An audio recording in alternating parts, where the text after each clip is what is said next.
know, people knocking me down, that it just reached a point where I couldn't remain tight in a bud anymore just to make people happy. I had to blossom, and if I lost people, then I lost people, and I did. But I needed to do it, and I did it, and I did it for me, and it's been amazing. Like the day that I got my blue belt,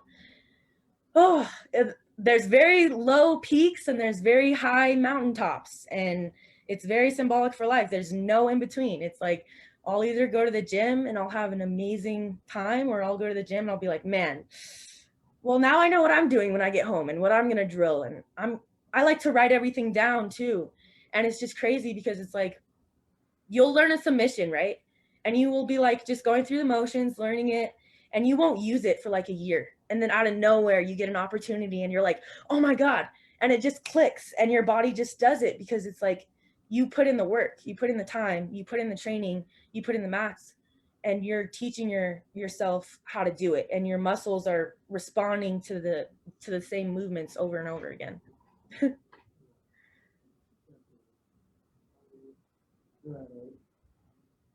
think I'll just hit that minute. And speaking of the jiu-jitsu, how long have you been a fighter? Well, I like to say I came into the world of fighter because when I was about 2 years old, I was already on my deathbed and I had the hardest fight of my life where I had to fight for my life. Basically, what happened was when I was 2 years old, I started to get really sick and my parents didn't know what was going on. Um, and one morning, like they found me and I was in my bed and I was just like pale as snow and my lips were blue and like I was barely breathing. I wasn't responding to anything. I was only 2 years old, you know.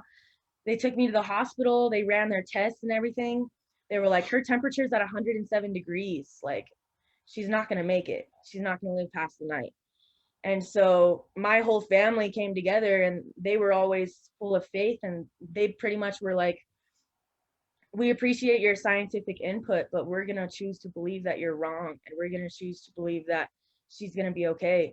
And it's just insane because like 107 degrees, your brain's getting boiled at that point. And they pretty much said, because my temperature was so high that even if I did survive, it wouldn't matter. Like I would still be a vegetable. I would be like bedridden. I was gonna have to lose my fingers and my toes because it was an infection in my blood. It was type A strep. So my organs were trying to protect themselves and I wasn't getting blood flow to my fingers or toes. So they were gonna have to cut them off. Like I was in the hospital for a month, you know, and I don't really remember it, but I feel like my body does. You know what I mean? Like the stress and the pain and the overcoming that has been there. So it's like, I feel like that just made me crave it all the time because it was like, I overcame death. So what can I possibly not overcome now?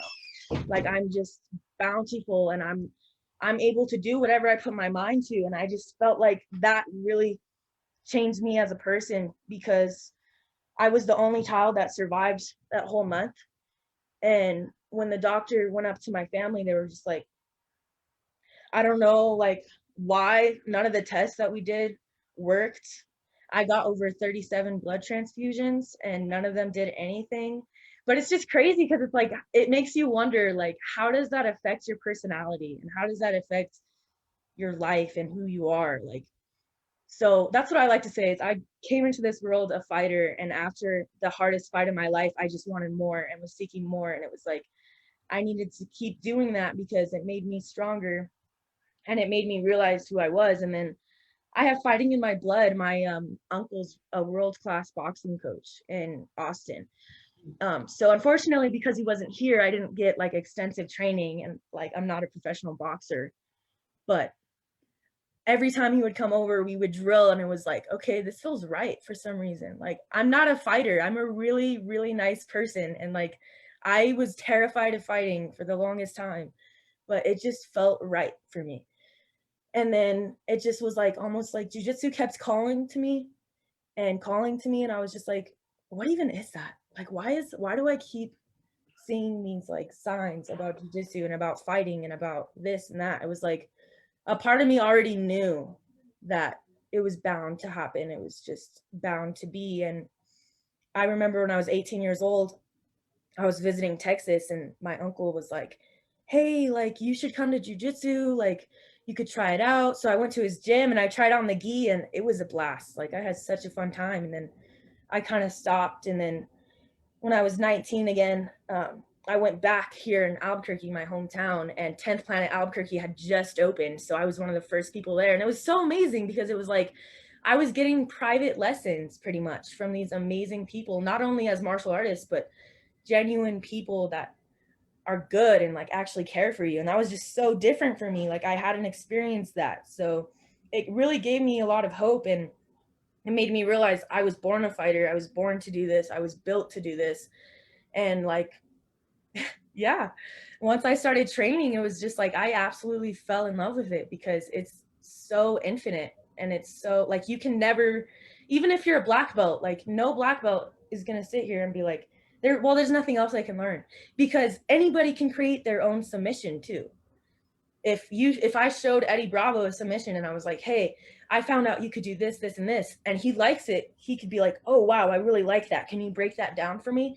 That's what the 10th planet system is you're constantly coming up with new ways to reach the same submission.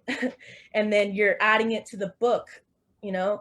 And that's something that I really see for myself is being an advocate for women. And I want more women training with me. I mean, I don't have a problem training with men, but it is nice to train with women every now and then. And that's been hard too, is women come but they don't stay. And so I really want to be, I want to stay because I want to be there for other women, because I didn't have another woman to sit there and be like, look, I know this is crazy, like this is hard, but you got this, look at me, I got this, I got through it. I didn't really have a female figure to look up to. So I just decided that I was going to look up to myself, and I was going to be that person for myself, and I was going to keep working hard, and I was going to keep training until eventually someday maybe I'll be teaching women's classes. Like that's the plan, you know? I want, because it's changed my life so dramatically that I feel like, how can I keep this to myself? You know? And it's not going to be the same thing for everybody. Like maybe you do it and it doesn't work out, but also just the freedom of being able to take a walk to the gas station at night and being like, you know what, like if something happens, I can defend myself. And I'm not saying I'm like Bruce Lee or anything like that, but like at least I can walk down the street and be confident, because before I couldn't even leave my house and be confident. I was always looking over my shoulder. I was always worried, and now it's like, give me what you got. Like sort of like bring it. But, go ahead, Ed.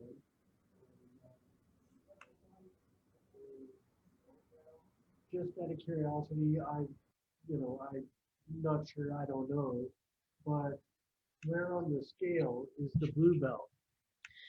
All right, so everybody's different. Some I don't know. I don't really call it a dojo, but I call it a gym. So that's what I'm referring to when I say that. But some gyms have like stripes and stuff, which I really genuinely am going to be honest, I have no idea how that works. But at our gym, it's just white. It's white, blue, purple, brown, black. And so it's pretty well known in the jiu-jitsu community that it's the hardest to get.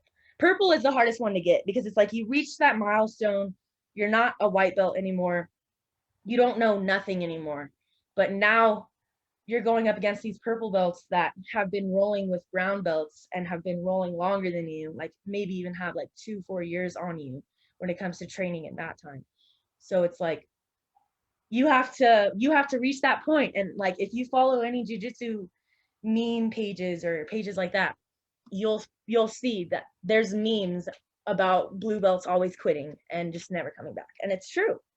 And that's fine. Like there's not, I have nothing against that, because some people, they do it and they're like, they get their fix and they're good. But I'm just such an obsessive person when it comes to things like this that I can't just walk away. Like I need it to be perfect.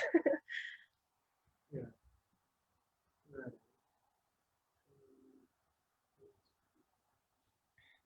And uh, jumping to the, well, actually sticking with being a fighter in jiu-jitsu and into jiu-jitsu, um, has has the how, I'm trying to read this correctly.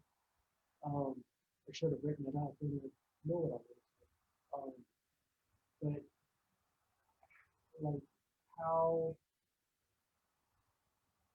has the I know you've already touched on it, but how has the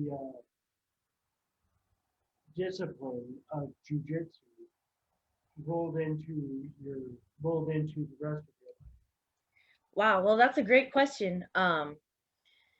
In every way, honestly, it put like, I don't know how to explain it. It's just like I struggle with, I love people and I'm a huge people person, but I have social anxiety. So it's really hard for me at the same time. And it's always been like that internal battle of like, oh my God, I just want to have connections. And then being like, oh, but do I have to talk though? Because I really like just like observing.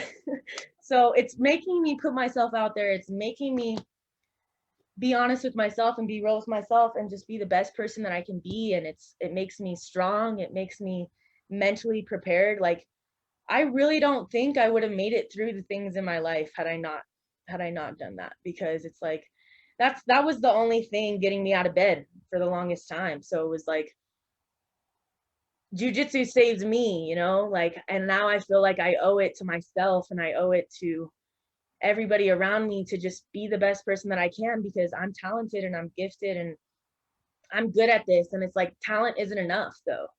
I have to train all the time. There was a point in my life where right before I got my blue belt, actually, I was in this job and it was really hard for me because there were good benefits and I was taking care of little kids, so I loved it, but the people and the atmosphere was really, really breaking away my, it was just breaking me down every single day in a negative way. It wasn't building me up. And it was like I was working like 80 hours a week and I would work from like 7 in the morning till 7 at night. And the whole day I'm just thinking about like my jujitsu class. And I'm like, okay, I'm going to go to jujitsu after this. I wonder what we're going to learn, like looking forward to it.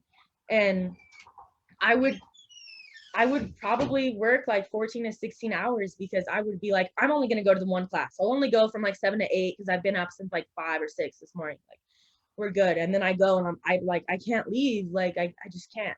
I want to stay. And so it turned into pretty much a part-time, if not a full-time job, because I was training like 3 to 4 hours a day at one point. I became so obsessed. And it was like, it was almost like because my outside life had become so nerving, I had all these tensions in my body and all this like anger and stuff. And I was able to have this healthy outlet to be able to just disperse all of that and let it all go.